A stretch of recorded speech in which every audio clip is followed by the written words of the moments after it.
apa deh, aku yang baca deh. Mana ya? Eh, Ada banyak cara meraih rangsangan baca. mental, tetapi ada dua cara. Oke. Ya, ada banyak cara meraih rangsangan mental, tapi ada dua cara yang dapat Anda terapkan dalam kehidupan Anda. Pertama, Anda bergabung dan bertemu teratur dengan kelompok profesional yang menyediakan rangsangan dalam area pekerjaan Anda. Anda perlu bergaul dengan orang-orang yang berorientasi pada kesuksesan. Acap kali saya mendengar seorang berujar, "Nanda, saya melupakan pulpen." Oke. Saya mendapat ide hebat pada pertemuan siang ini, atau selama pertemuan kemarin, saya mulai berpikir, camkan, pikiran yang kurang mendapat masukan dari orang lain akan menjadi kurang kreatif dan lemah. Rangsangan berupa masukan dari orang lain akan mengasah ketajaman pikiran Anda. Kedua, Anda bergabung dan berpartisipasi dalam suatu kelompok di luar area pekerjaan Anda. Dengan berkumpul bersama orang-orang dari berbagai latar pekerjaan, Anda akan memperluas pola pikir dan melihat beragam hal dengan lebih baik. Pola pikir Anda dalam bidang pekerjaan Anda akan makin tajam berkat pergaulan Anda dengan orang lain yang berbeda profesi. Ide adalah buah dari pola pikir Anda. Namun, Anda harus memanfaatkan dan menerapkannya agar ide Anda bernilai. Setiap tahun, pohon ek menghasilkan cukup banyak biji untuk bertahan di hutan yang luas. Namun, dari sekian banyak biji, hanya satu atau dua biji yang akan menjadi pohon ek. Tupai akan merusak sebagian besar biji pohon ek itu, sedangkan tanah keras di bawah pohon tidak mampu menumbuhkan biji-biji yang lain. Begitu pula dengan ide, hanya sedikit ide yang mampu membuahkan hasil. Ide bisa lenyap dengan mudah. Jika kita kurang waspada, tupai, orang yang berpikiran negatif akan menghancurkan ide-ide kita. Oke, sebentar ya, saya sambil menggaris. Ide memerlukan penanganan khusus, mulai dari munculnya hingga ide itu diubah menjadi cara praktis melakukan sesuatunya dengan baik. Gunakan tiga cara berikut untuk memanfaatkan dan mengembangkan ide-ide Anda. Jangan biarkan ide Anda lenyap. Tulislah ide-ide Anda. Setiap hari banyak ide terbuang sia-sia hanya karena Anda tidak mencatatnya. Memori Anda sangat lemah untuk mengingat dan memelihara ide-ide baru. Bawalah buku catatan atau beberapa kartu kecil. Ketika Anda memperoleh ide, tulislah. Seorang teman saya yang senang melancong selalu membawa clipboard untuk mencatat ide terlintas dalam benaknya. Seorang pribadi yang berpikiran kaya dan kreatif sadar ide hebat bisa muncul kapan dan di mana saja. Jangan biarkan ide Anda lenyap atau Anda akan kehilangan buah pola pikir Anda. Simpan ide-ide tersebut. Tinjau kembali ide-ide Anda. Simpan semua ide itu dalam arsip yang bisa diletakkan dalam lemari atau laci. Kotak sepatu pun bisa berfungsi sebagai penyimpan arsip. Secara teratur, lihatlah kembali ide-ide tersebut. Ketika Anda meninjau ide-ide Anda, mungkin ada beberapa di antaranya tidak bernilai, buang saja. Namun selama ide itu menjanjikan, simpanlah terus. Olah dan pupuk ide Anda. Kini, buatlah ide Anda bertumbuh. Pikirkan caranya. Kaitkan ide itu dengan ide-ide lain yang serupa. Bacalah semua yang berhubungan erat dengan ide Anda. Selidikilah dari berbagai sisi. Kemudian, ketika tiba waktunya, terapkan ide-ide tersebut bagi diri Anda, pekerjaan Anda, dan masa depan Anda.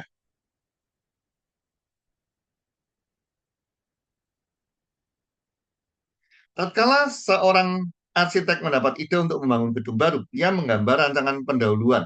Ketika ahli periklanan yang kreatif memperoleh ide untuk sebuah iklan TV, ia menulis dan menggambar serangkaian bagian tentang bentuk akhir ide tersebut.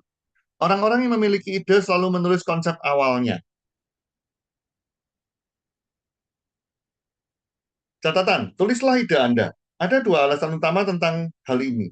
Ketika ide itu nyata, Anda dapat memperhatikan, melihat kelemahannya, dan memperbaiki kekurangannya. Anda pun harus menjual ide kepada seseorang. Ya, konsumen, karyawan, atasan, sahabat, anggota klub, dan investor. Harus ada yang membeli ide tersebut. Jika ide Anda tidak laku, artinya ide Anda tidak bernilai. Suatu hari di musim panas, dua agen asuransi jiwa menghubungi saya. Keduanya ingin menangani asuransi saya. Keduanya berjanji untuk kembali dengan mengajukan proposal yang diperlukan. Agen pertama menyajikan presentasi lisan. Ia mengatakan semuanya dengan kata-kata. Namun, akhirnya saya bingung. Ia menjelaskan pajak, pilihan jaminan sosial, dan semua rincian program asuransi secara lisan. Terus terang saja, saya menolaknya.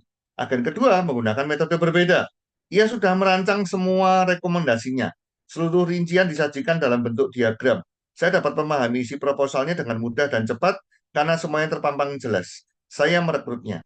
Anda harus menerapkan ide-ide Anda dalam bentuk yang mudah dijual. Ide tertulis atau berbentuk gambar atau diagram berdaya jual jauh lebih tinggi daripada ide lisan. Gunakan alat-alat ini dan berpikirlah kreatif. Yakinlah Anda mampu melakukannya.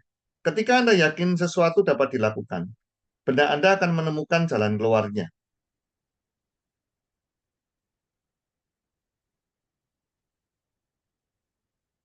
Jika Anda mempercayai solusi, Anda akan menemukan solusinya.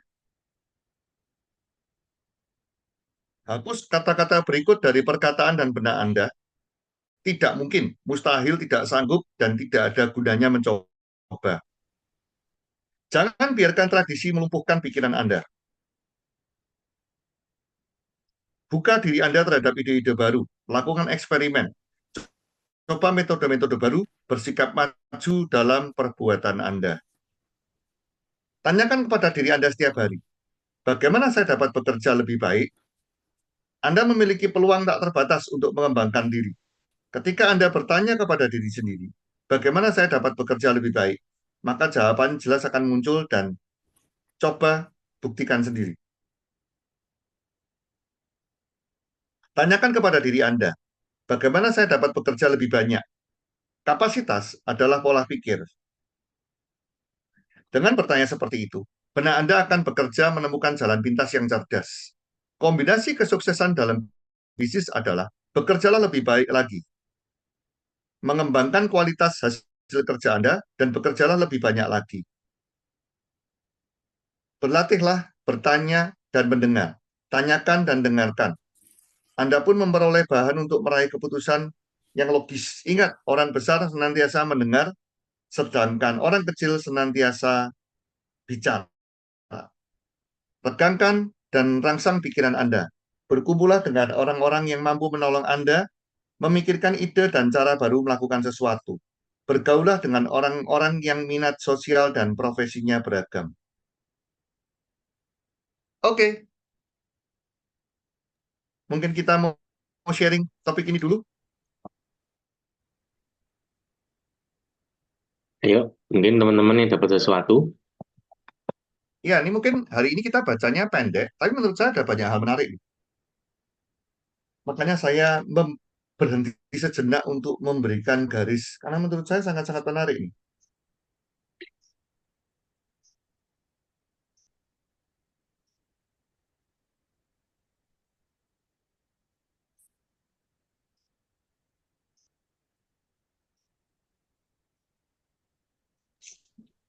Pagi, Pak Johan. Yes, Ya, Pak Johan, saya mau tanya sedikit. boleh. Ini kan ada kalimat yang berbunyi kapasitas adalah pola pikir. Saya minta, ini maksudnya gimana, Pak Johan? Yes, pertanyaan yang menarik.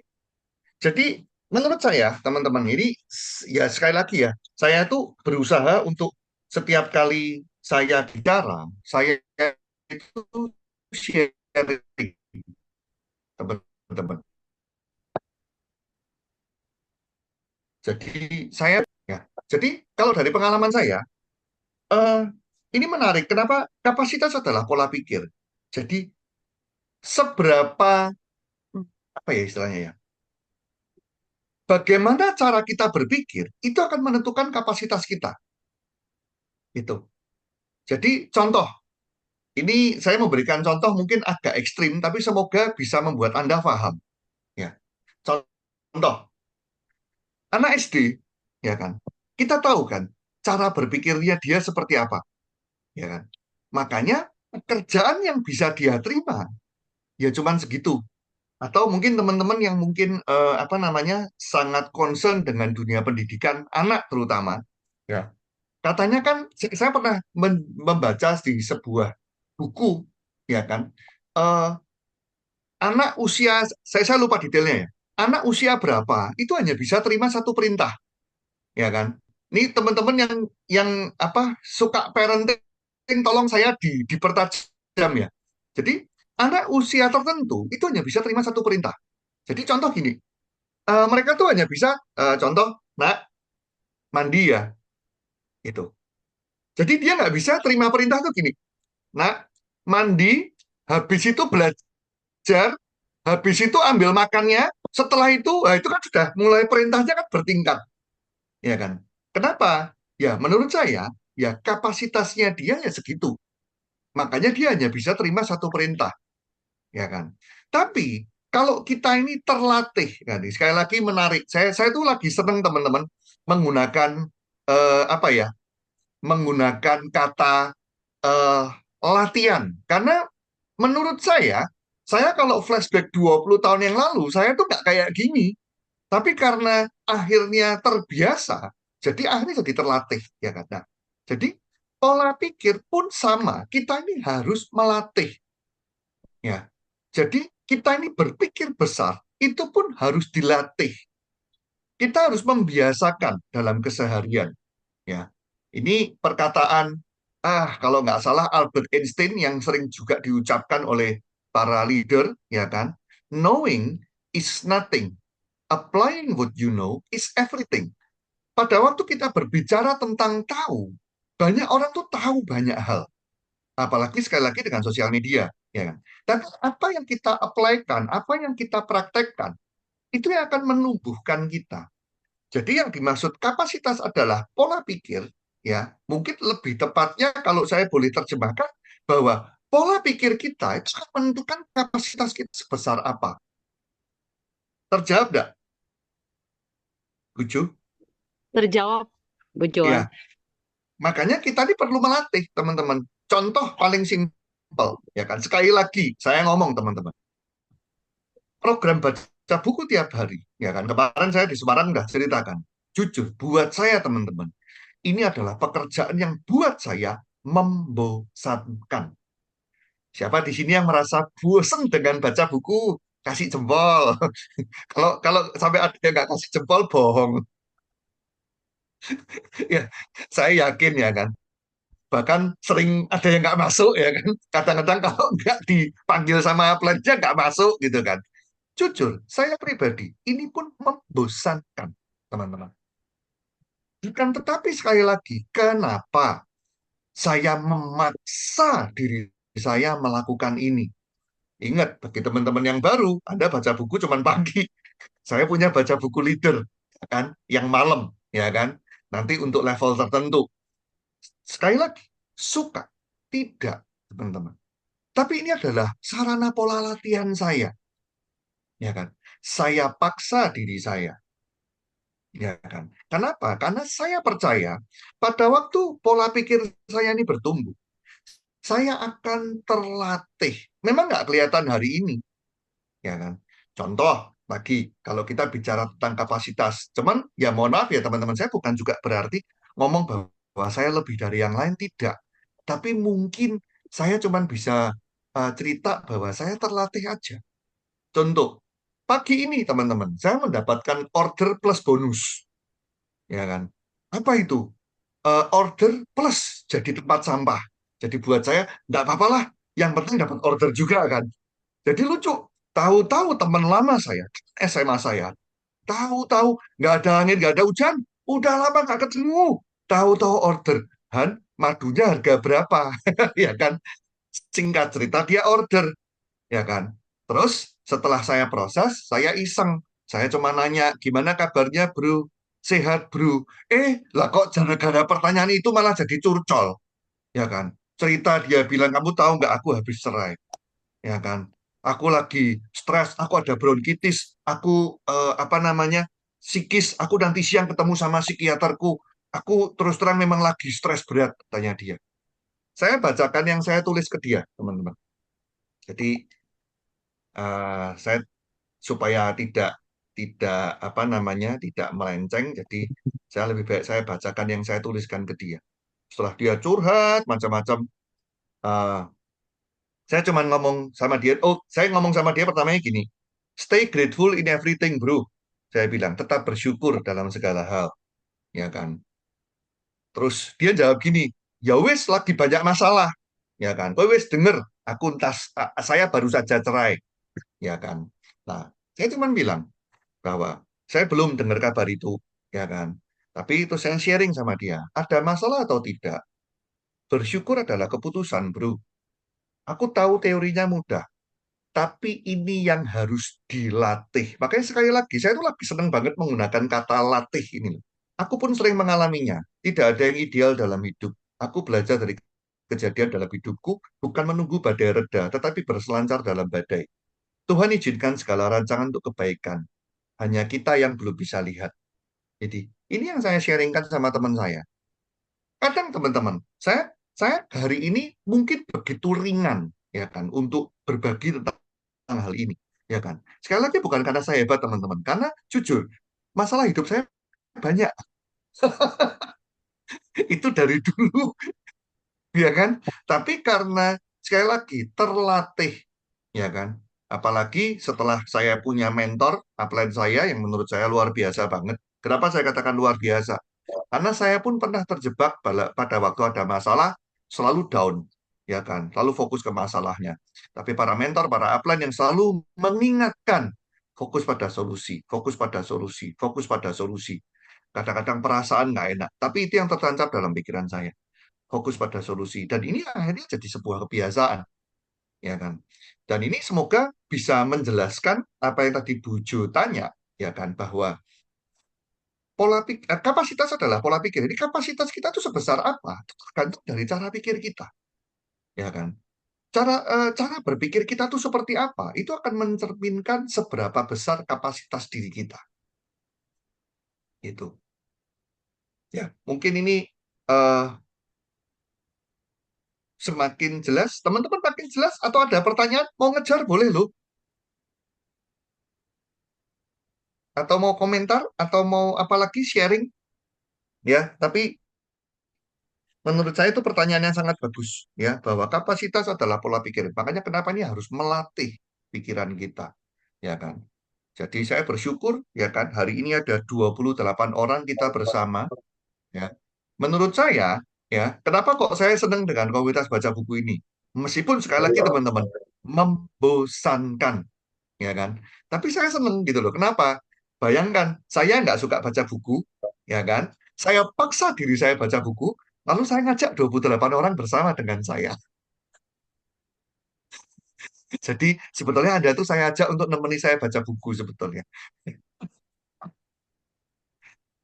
Karena ada bosan, tapi kalau tidak ikut baca buku jadi merindu dan rasa ketinggalan dapat ilmu. Yes, yes. Ya makanya bosan itu manusiawi, teman-teman.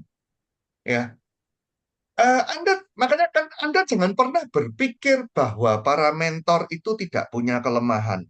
Kita ini manusia, kita semua manusia, kita punya kelemahan, ya kan? Tapi sekali lagi adalah latihan itu yang membuat berbeda, ya. Jadi bosan itu biasa. Jadi jangan cuma rindu, Bujo. Kalau saya boleh boleh saran, jangan cuma rindu karena nggak dapat ilmu. Tapi cobalah pikirannya, tadi sekali lagi, berpikir lebih maju bahwa enggak, saya mau latihan. Saya pengen jadi orang besar. Saya pengen jadi manfaat untuk orang-orang di sekitar saya. Saya harus latih diri saya. Saya harus kembangkan diri saya. Jadi saya ikut baca buku, bukan karena rindu, karena ketinggalan dapat ilmu, tapi saya kepengen melatih untuk jadi orang besar. Nah, ini berarti pikirannya satu step lebih tinggi lagi. Itu. Sudah lagi? Pak Ronald diem-diem baik. Lagi sakit gigi juga, Pak. Enggak dong. Lagi nyiapin Oh, buat besok. Tapi gini, kalau kalau saya ya, itu dong, gimana sih? Nah ini, saya belajar dari pengalaman yang agen asuransi tadi ya. Ada dua, yang satu cuman lesan, yang satu dia menyajikan dalam bentuk diagram gitu ya. Ada tulisannya, ada gambarnya.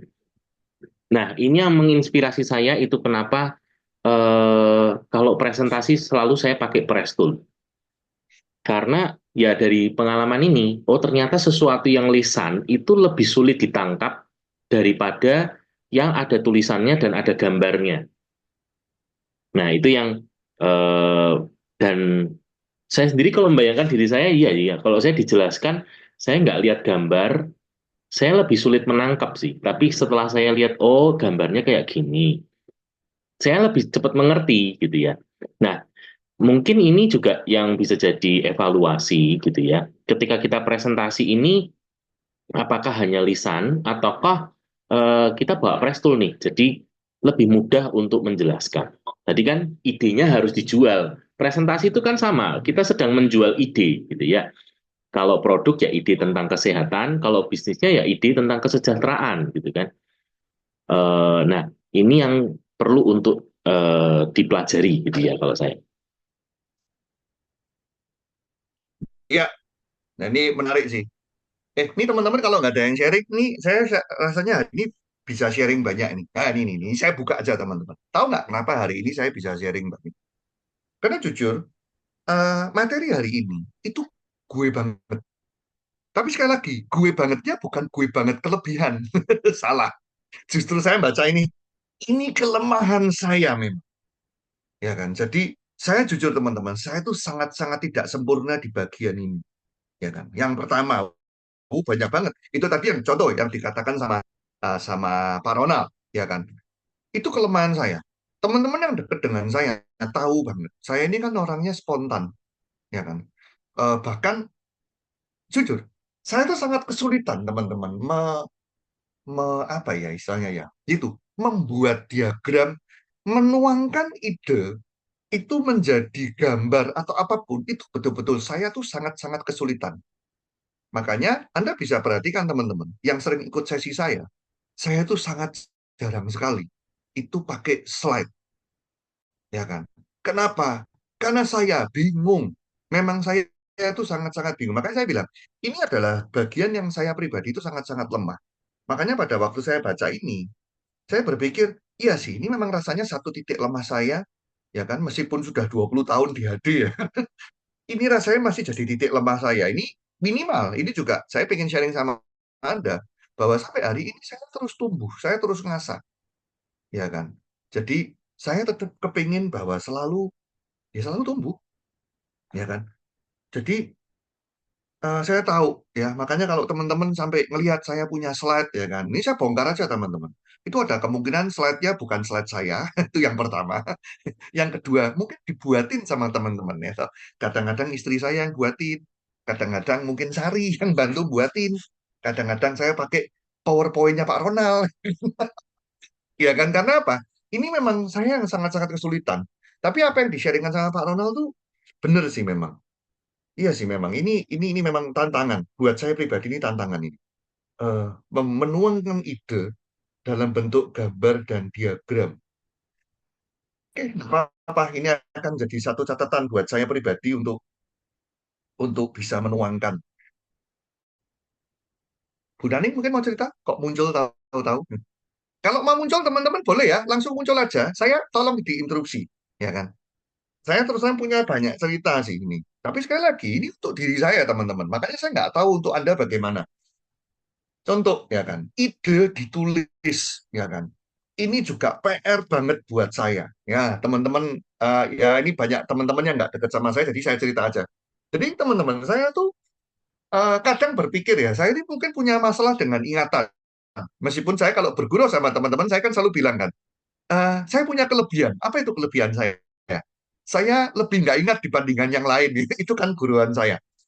Jadi, saya tuh dari dulu teman-teman, dari tahun pertama saya di AD, bayangin 20 tahun yang lalu, mentor saya, plan saya, orang-orang leader-leader di sekeliling saya selalu bilang, Han, ditulis, Han, ditulis, Han, ditulis. Sudah saya tulis teman-teman. Yang luar biasa, catatannya hilang. Dan itu yang membuat saya tuh down, ya kan? Itu ceria, itu tuh satu saksinya tuh ceria. Ini kejadian baru HDI launch tahun ini, ya kan? Saya tuh di HDI launch teman-teman, sebelahan sama ceria, sebelahan, ya kan? Pada waktu ada sesi, ada satu hal yang menarik. Saya nyatet, Saya yakin 1000% kalau ini nggak lupa. Saya catat teman-teman. Ya kan? Terus baru seminggu atau 2 minggu kemudian, saya mulai berpikir kan prosesnya itu. Mulai idenya muncul, rasanya cocok nih untuk hal ini. Ya kan? Saya cari catatannya nggak nemu teman-teman. Saya tuh sampai bingung. Saya nyatet di mana ya? Saya cari di kertas. Kan dikasih note biasanya kalau kita meeting di hotel kan dikasih kertas note gitu kan. Kertas note-nya ketemu. Nggak ada catatannya. Saya cari di handphone. Nggak nemu. Ya kan? Meskipun saya terakhir harus, sorry, kemarin nyatet nggak? Boleh nggak yang bagian itu tolong di-sharekan lagi? Catatannya hilang. Ya kan?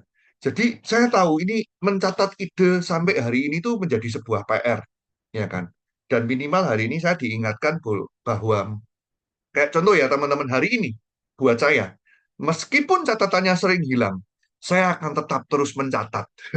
Itu. Karena saya sempat teman-teman, saya lupa lah di tahun ke-10 atau tahun ke-12, pokoknya di tengah-tengah perjalanan di Hadi. Saking jengkelnya dengan saya lupa, saya tuh akhirnya berhenti mencatat. Itu. Dan yang luar biasa, akhirnya tambah nggak karu-karuan. Tambah amburadul, tambah semrawut. Ya kan? Makanya akhirnya saya tetap berkomitmen bahwa enggak deh, saya harus tetap nyatet. Meskipun catatannya hilang, meskipun saya tuh enggak ingat catatannya di mana, ya kan? Tapi saya akan terus mencatat, ya kan? Makanya dibaca baca buku ini pun kan, saya tadi berusaha untuk berhenti sejenak untuk saya coret-coret buku saya, ya kan? Meskipun saya tahu taruhannya mungkin bisa lupa atau hilang atau apapun lah, ya kan? Jadi ya ini menurut saya sangat menarik ya. Jadi teman-teman, saya nggak tahu sih, teman-teman ada yang punya masalah sama dengan saya? Sudah nyatet tapi catatannya hilang? Ya, saya cuman pesan, ya Bu Naning terima kasih. Tidak apa-apa Bu Naning, catat aja. Sama Bu Naning. Minimal tuh gini loh. Ini buat teman-teman ya. Kenapa kok saya mau effort sampai segitunya? Minimal, catatannya yang nggak hilang tuh membantu. Itu serius. Ya, jadi yang hilang ya sudahlah ya. Tapi kalau kita tidak mencatat sama sekali, betul-betul hilang 100% loh. Ya, jadi ibaratnya gini, saya mencatat, ya kan, saya tahu ada beberapa catatan hilang, ya. Let's say kita ngomong 50% hilang, tapi 50%-nya ada. Tapi pada waktu kita berpikir, percuma ngapain nyatet, toh juga hilang, ya kan. Berarti hilangnya 100%, ya kan. Jadi itu yang membuat saya, teman-teman, sampai hari ini saya masih berjuang.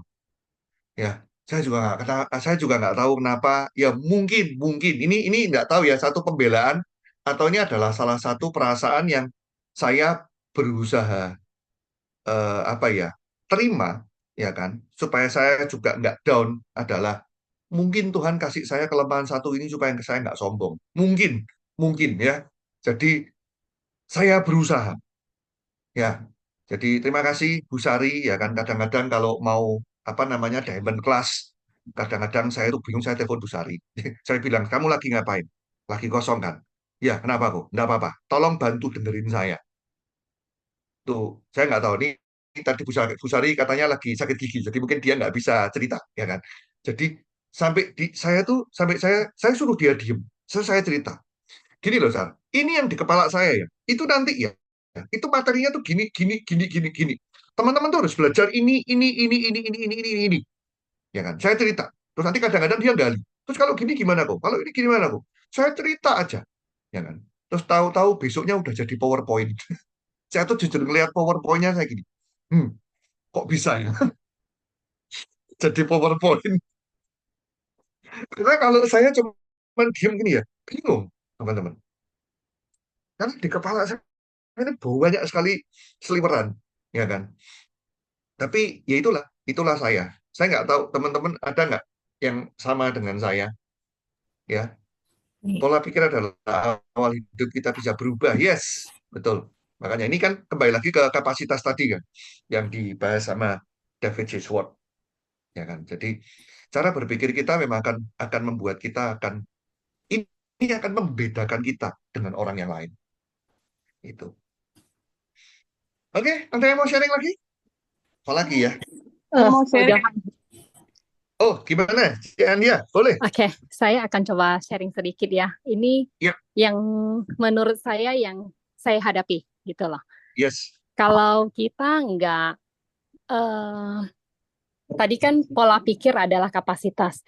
Iya, yes, yes. karena pola pikir itu benar-benar akan membimbing kita ke arah apa goals kita. Diingatkan kembali dengan impian kita. Ya, Ya, itu benar-benar luar biasa ya. Dulu pola pikir saya adalah saya ingin sukses, saya ingin menjadi berkat untuk keluarga saya, dan kalau bisa saya akan membantu orang lain. Ternyata setelah saya banyak membaca buku, ketika udah masuk di HDI ya, saya kan lebih banyak disiplin untuk baca buku. Setiap malam pasti saya baca buku. Nah, dari situlah pola pikir saya itu berubah. Saya di sini ingin sukses, tetapi kalau ingin mendapat hasil yang besar, itu nggak bisa kita kerja sendiri itu loh. Harus ada timnya dan ya, diingatkan kembali selalu apa impian kita.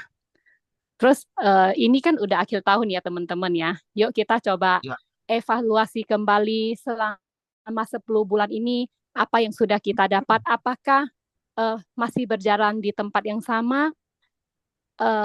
Kalau kita ingin mendapat hasil yang lebih baik, tidak ada yang terlambat ya, karena masih ada 2 bulan.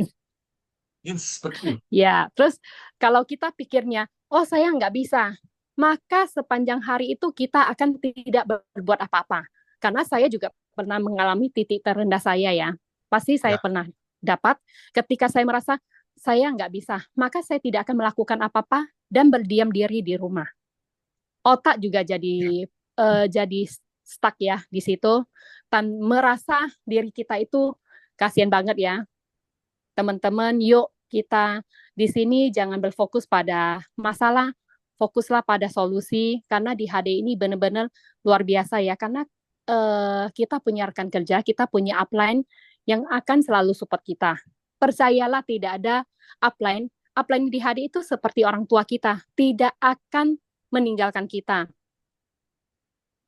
Tetapi ya, bagi saya juga seorang downline ya, ketika saya ingin udah tidak mendapatkan ide, maka saya akan mencari upline saya. Karena upline itu juga banyak rekan kerja ya. Kadang kalau yang satu nggak cari, maka dia bukan melupakan sih. Contoh kalau kita punya anak ya, yang satu selalu bertanya kepada kita, yang satunya diem. Pasti kita akan kejarnya yang selalu tanya kita, betul nggak? ya, Ya, teman-teman, di sini kalau kita mengalami stagnansi di bisnis ini, cobalah konsultasikan lagi, cobalah cari upline Anda, terus jangan lupa afirmasi setiap pagi ketika kita bangun dalam 10 menit itu sangat luar biasa ya, karena ini udah ya, saya terapkan. Selama saya terapkan ini, kehidupan kita akan menjadi lebih baik, bahkan yang pastinya ya di sini kan saya tahu semua orang pasti beriman ya. ya, Jangan lupa selalu bangun pagi, berdoalah sesuai agama kita, dan ketika malam tutuplah dengan bersyukur.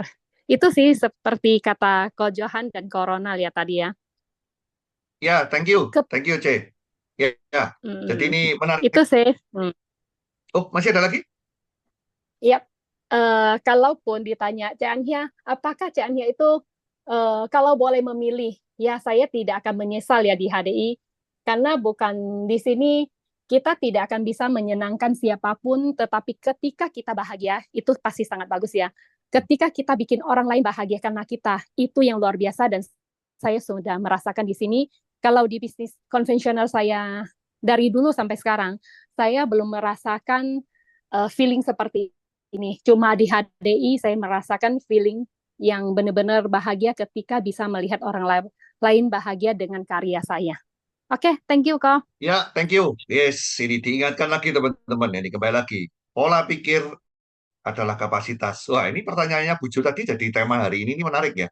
Karena yang seperti diceritakan sama Cik Ania kan, yuk coba, ya kan, saya tahu, ini kan tanggal 29, bukan saatnya merenung. Saya tahu, tanggal 29 saatnya untuk kita genjot dulu. Ya kan, kita kerja keras dulu. Pastikan bahwa kita buat terobosan di bulan Oktober ini. Nah, lalu yang berikutnya, sekali lagi kapasitas, ya kan?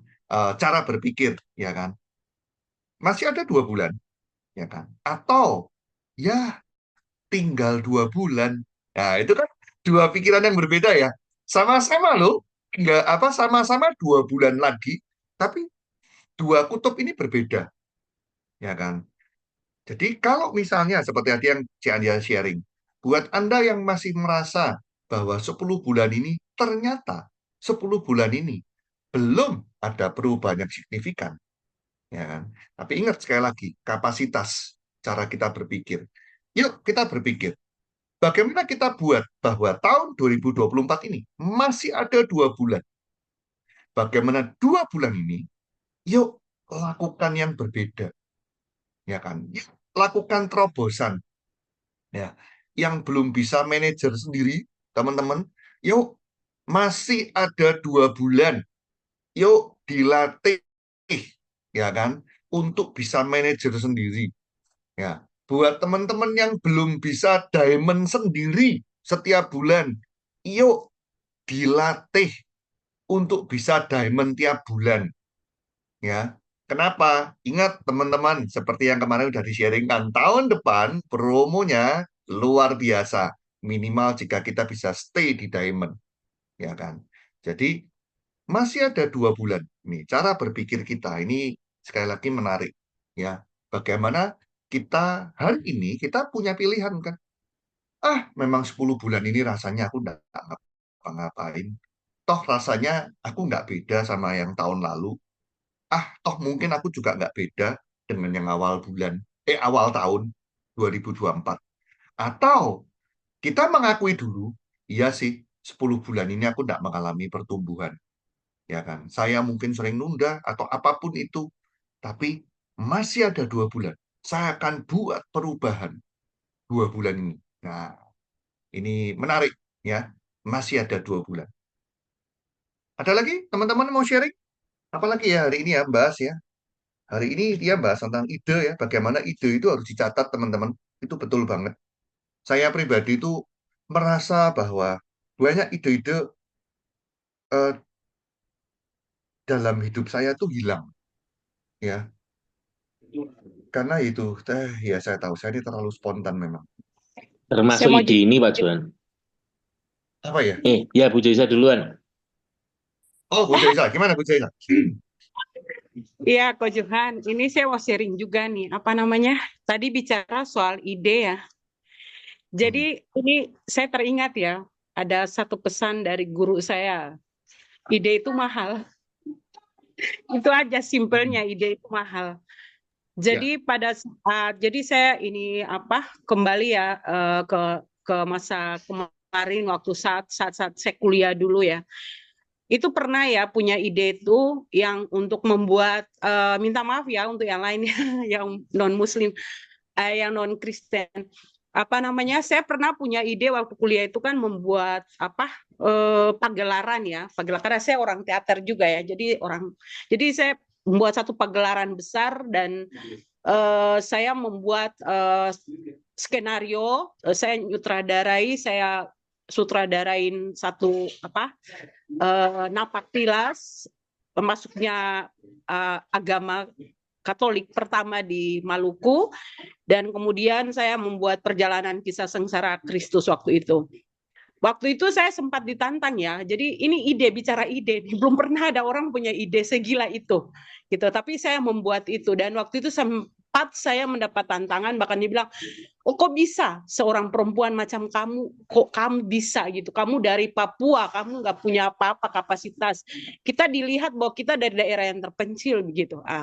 Itu yang membuat saya menjadi cambuk ya, jadi terpacu begitu. Oh ya, saya akan buktikan gitu. Dan akhirnya singkat cerita dari usaha saya akhirnya sampai hari ini itu menjadi sebuah kegiatan rohani yang dibuat setiap tahun di Maluku di Ambon. Sedangkan perjalanan kisah sengsara itu Jalan Salib Hidup itu menjadi kegiatan setiap Jumat Agung di Maluku. di Maluku, terutama di Maluku Tenggara. Jadi lama-lama akhirnya saya jadi kok dari ide saya akhirnya dipakai kayak gitu. Ini yang membuat saya kemarin waktu di HD gitu, saya sebenarnya sudah hampir stuck ya gitu. Saya sampai hilang, aduh gimana, kenapa saya kok nggak berkembang begitu.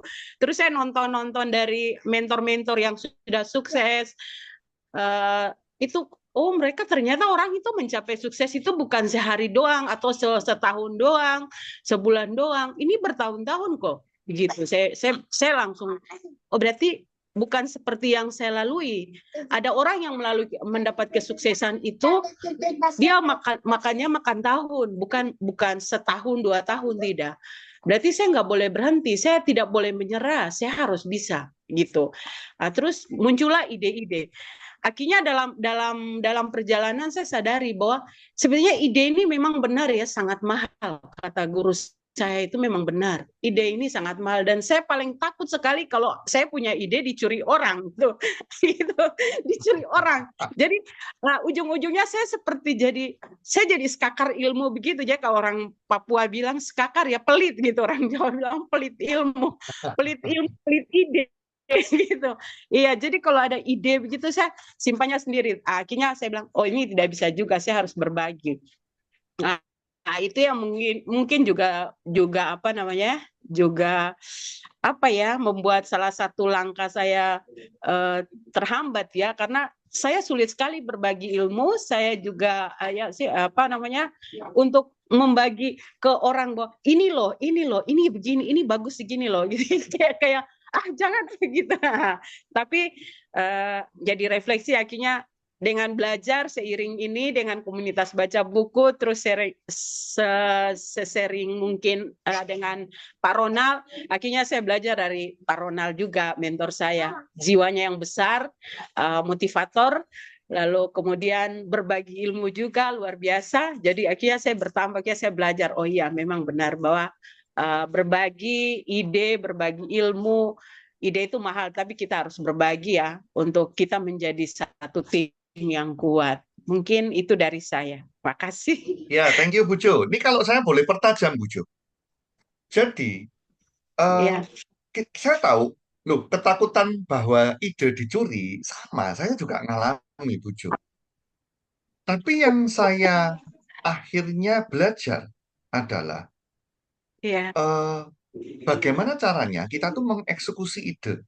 Karena gini, teman-teman, ya, ada banyak orang itu hanya berhenti sampai di idenya saja. Itu. ya, betul. Tapi itu, bagaimana caranya kita nih mengeksekusi. Jadi pada waktu kita punya ide, coba segera dieksekusi. Nah, kadang, ini pengamatan saya ya teman-teman. Eh, Kadang saya banyak melihat orang itu terjebak pada waktu punya ide. Nah, ini kelemahannya di sini. Dia itu nyuruh orang lain melakukan itu.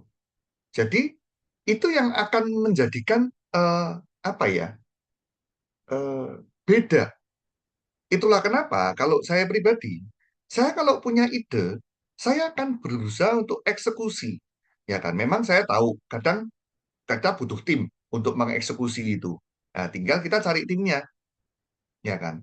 Memang kalau kita sekedar cuman eh, bercerita, berbagi saja, ya memang menurut saya itu juga tidak wise, tidak bijak, ya kan. Tapi itu saya pengen dorong Bu Jo, saya pertajam. Pada waktu kita punya ide, yuk dieksekusi. ya, benar. Itu segera dieksekusi, ya kan. Contoh ya kan, ini masih ada 2 bulan loh nih Bu Jo. Ya, Ini sebetulnya ide ini rasanya dari awal tahun loh Bu Jo. Saya menunggu new diamond leader dari timur loh. amin, amin. Nah, ya kan, ini yang harus dievaluasi, Ya, ya kan. Bagaimana ide loh? Saya yakin kok teman-teman.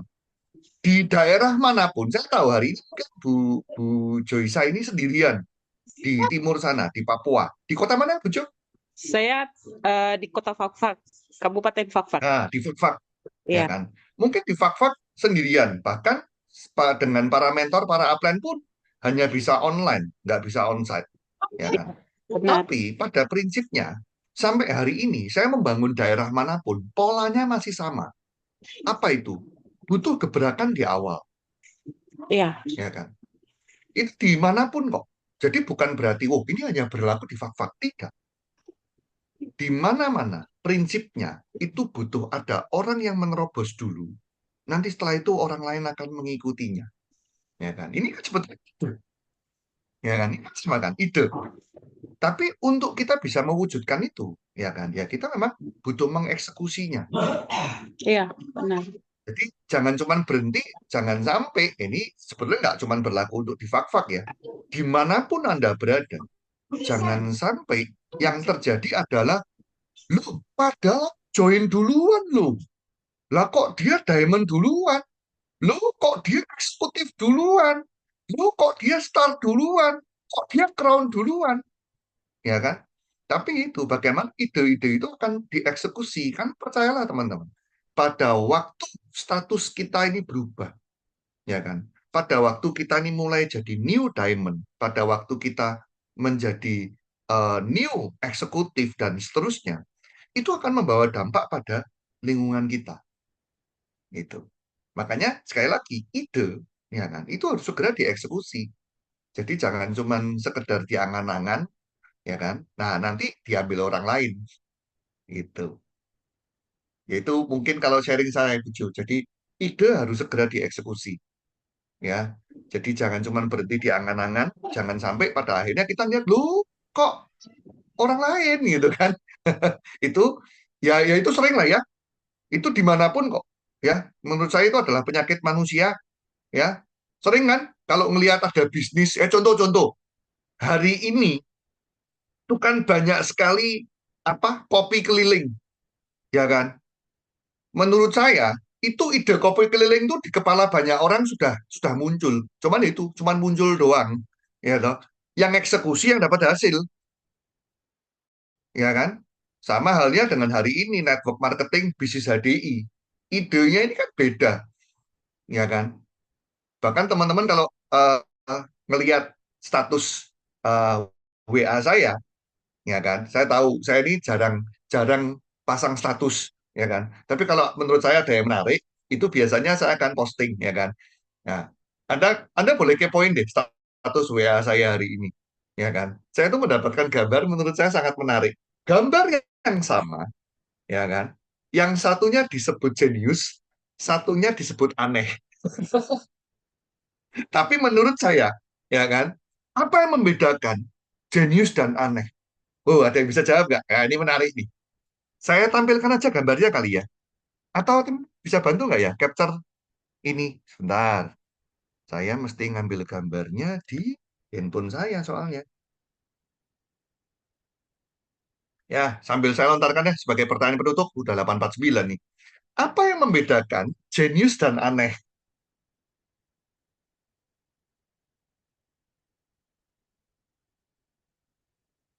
Ada yang bisa jawab?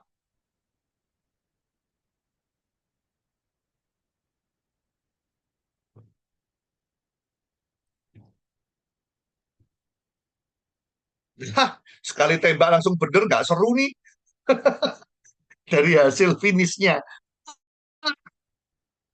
Jadi kan Anda tuh jalannya beda, tapi nggak finish. Jadi aneh. Ya, sebentar, teman-teman mungkin nggak tergambar ya. Bentar, saya download dulu nih. Ya ini gini-gini loh teman-teman ya. Contoh ya, ini gini-gini kan saya spontan teman-teman. Jadi saya nggak planning, tahu-tahu tuh pop up aja di kepala saya. Makanya saya tuh betul-betul apa ya itu sangat-sangat tidak terstruktur memang, ya kan. Tapi kembali lagi bahwa jangan fokus di kelemahan. Saya tahu saya punya kelemahan ini, ya kan. Tapi jangan fokus di kelemahan. Fokus saja dengan kelebihan yang kita punya. Pokoknya jalan aja sambil kita terus tumbuh. Loh. Oh, sudah di-sharing nggak? Udah, Jangan. ini Sudah. tuh gambarnya Oh, oke, kelihatan oke. tuh. Oh, ya, ya, ya, ya. Oke, oke. Nah, itu. Anda bisa lihat ya, teman-teman. Gambarnya sama persis. Ya kan? Jadi, apa yang membedakan jenius dan aneh? Jawabannya ada. Finish nggak? Jadi, kalau nggak finish, aneh. udah jalannya lain sendiri ya. Caranya beda sendiri, nggak finish lagi. Kelihatan aneh. Tapi kalau finish, jenius. Ya kan? Makanya kalau punya ide, ya kan, finish strong. Sampai selesai. Selesaikan, wujudkan, tunjukkan ke orang bahwa ini loh yang saya ceritakan selama ini.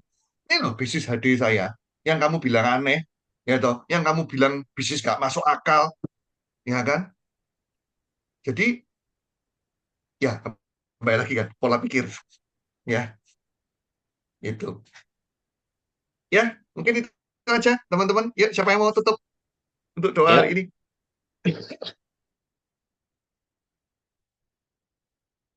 ya kita tutup. Membantu doa.